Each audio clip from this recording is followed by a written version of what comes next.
ایک بھائی نے کہا کہ شب برات میں مغرب کے بعد جو نوافل پڑھے جاتے ہیں اکیلے پڑھنے چاہیے یا جماعت سے؟ ہمارے ہاں جماعت سے پڑھنے پر فتنہ پھیل گیا ہے مسجد کے اندر، کیا حکم شرع ہوگا؟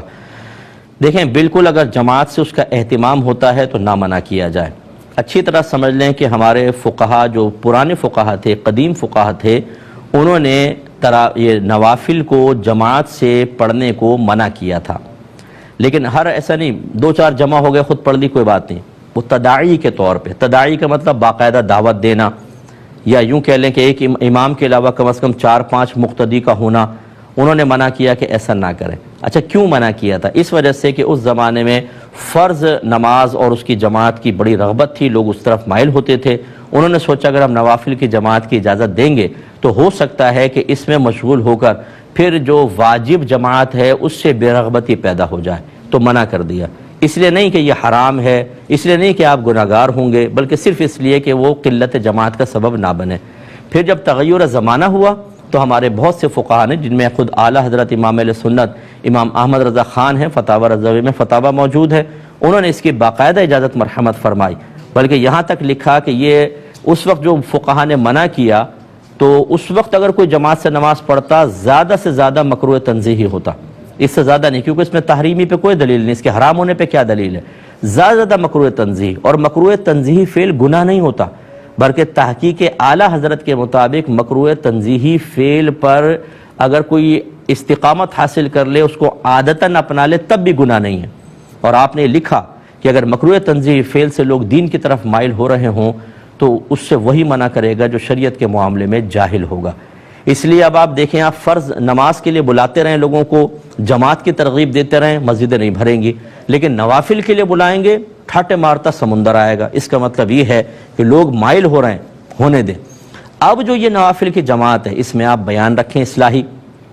پہلے یا بعد میں اصلاحی بیان، اس میں فرض نماز کی ترغیب دیں، جماعت کی ترغیب دیں، تو گویا کہ اب نفل جماعت کے لیے لوگوں کا آنا اور وہاں پر بیٹھنا، اصلاحی بیان سننا، یہ واجب جماعت کو تقویت پہنچائے گا، مقصود بدل گیا۔ اور میں نظیر کے طور پہ آپ کو بیان کر دیتا ہوں، آپ یہ دلیل پیش کر دیجئے گا۔ انہی فقہا نے، علماء متقدمین نے جنازے کے ساتھ بلند آواز سے ذکر کو مکروہ قرار دیا تھا، جیسے نوافل مکروہ، اسے بھی مکروہ قرار دیا، اور اس کی وجہ یہ بیان فرمائی تھی کہ سب لوگ جو تھے اس زمانے میں وہ مردے سے عبرت حاصل کر رہے ہوتے تھے، اپنی موت کو یاد کر رہے ہوتے تھے۔ اسی لیے امام غزالی رحمۃ اللہ علیہ نے لکھا کہ پہلے زمانے میں اگر کوئی کسی کے پاس تعزیت کرنے جاتا تو اسے یہ نہ پتہ چلتا کہ رشتہ دار کون ہے، قریبی رشتہ دار، اور اجنبی کون ہے، سبھی رو رہے ہوتے تھے، صدمے میں، افسوس، اپنی موت کی طرف متوجہ۔ اس زمانے میں پھر فقہا نے فرمایا کہ بلند آواز سے ذکر اس غور و تفکر کی راہ میں رکاوٹ بنے گا، لہٰذا مکروہ ہے۔ پھر جب تغیر زمانہ ہوا، اب لوگ جنازے کے ساتھ جا رہے ہیں، کوئی موبائل پہ کاروبار کی باتیں کر رہا ہے، ہنسی مذاق ٹھٹے کر رہے ہیں، تو کہا کہ بلند آواز سے ذکر کرنے دو کہ اب یہ جو ذکر ہے موجودہ زمانے کا،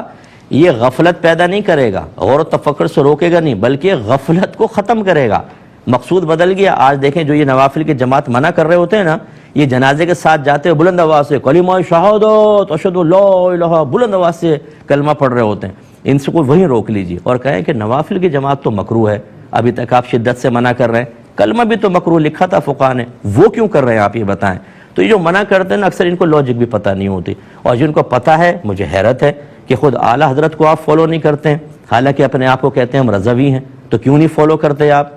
آئیے اس کے اوپر پھر مطلب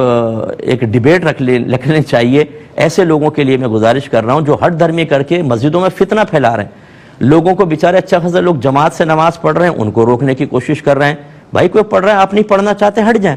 پڑھنے دے لوگوں کو۔ باقی تفصیل میں نے بیان کر دی ہے، کسی کو اور تشفی چاہیے تو انشاءاللہ پھر اور میں آپ کو مواد بھی فراہم کر سکتا ہوں، لیکن یہ اس طرح کے فتنے فساد نہ پھیلائے جائیں۔ کمیٹی کو چاہیے اس پہ اگر آپ سمجھتے ہیں کچھ لوگ فتنہ کر رہے ہیں مسجد کے اندر تو اس پر ایک فتویٰ لے لیں، ہماری اکیڈمی سے لے لیجئے کہ میرا نمبر لے لیں، یہاں سے ہم آپ کو ریٹن فتویٰ دے دیں گے، ہوگا بھی فتویٰ وہی دے دوں گا، پہلے بنے ہوتے ہمارے فتوے،